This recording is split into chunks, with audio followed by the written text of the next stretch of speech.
À cette parole, Moïse s'enfuit, et il demeura comme étranger au pays de Madian, où il eut 2 fils. 40 ans après, l'ange du Seigneur lui apparut au désert de la montagne de Sina, dans la flamme d'un buisson en feu. Et quand Moïse le vit, il fut étonné de l'apparition, et comme il s'approchait pour la considérer, la voix du Seigneur lui dit : « Je suis le Dieu de tes pères, le Dieu d'Abraham, le Dieu d'Isaac et le Dieu de Jacob. » Et Moïse, tout tremblant, n'osait regarder. Alors le Seigneur lui dit : « Ôte les souliers de tes pieds, car le lieu où tu es est une terre sainte. J'ai vu et considéré l'affliction de mon peuple qui est en Égypte, et j'ai entendu leurs gémissements, et je suis descendu pour les délivrer.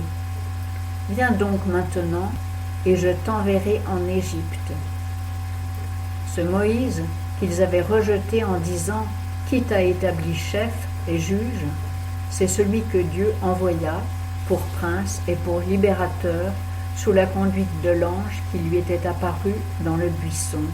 C'est celui qui les fit sortir en faisant des prodiges et des miracles au pays d'Égypte, dans la mer Rouge et au désert pendant 40 ans. C'est ce Moïse qui dit aux enfants d'Israël : « Le Seigneur votre Dieu vous suscitera un prophète comme moi d'entre vos frères. Écoutez-le. » C'est lui qui, lors de l'assemblée dans le désert, s'entretenait avec l'ange qui lui parlait sur la montagne de Sina et avec nos pères, et qui reçut des paroles de vie pour nous les donner.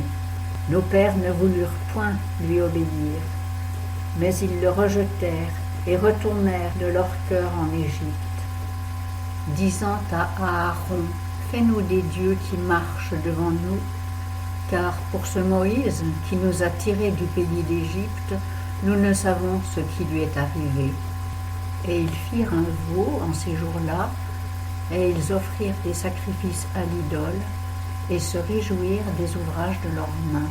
Mais Dieu se détourna d'eux, et les livra au culte de l'armée du ciel, comme il est écrit dans le livre des prophètes. Maison d'Israël, est-ce à moi que vous avez offert des victimes et des sacrifices durant 40 ans au désert ? Vous avez porté le tabernacle de Moloch et l'astre de votre Dieu Renfant, des figures que vous avez faites pour les adorer. C'est pourquoi je vous transporterai au-delà de Babylone. Le tabernacle du témoignage a été avec nos pères au désert, comme l'avait ordonné celui qui avait dit à Moïse de le faire selon le modèle qu'il avait vu. Et nos pères, l'ayant reçu, l'emportèrent sous la conduite de Josué au pays qui était possédé par les nations que Dieu chassa de devant nos pères, jusqu'au jour de David, qui trouva grâce devant Dieu et qui lui demanda de bâtir une demeure au Dieu de Jacob. Mais ce fut Salomon qui lui bâtit un temple. Toutefois, le Très-Haut n'habite point dans des temples faits par la main des hommes, comme le prophète le dit. Le ciel est mon trône, et la terre le marchepied de mes pieds. Quelle maison me bâtirez-vous, dit le Seigneur, ou quel sera le lieu de mon repos ? Ma main n'a-t-elle pas fait toutes ces choses ? Gens de col roide et incirconcis, de cœur et d'oreille, vous vous opposez toujours au Saint-Esprit.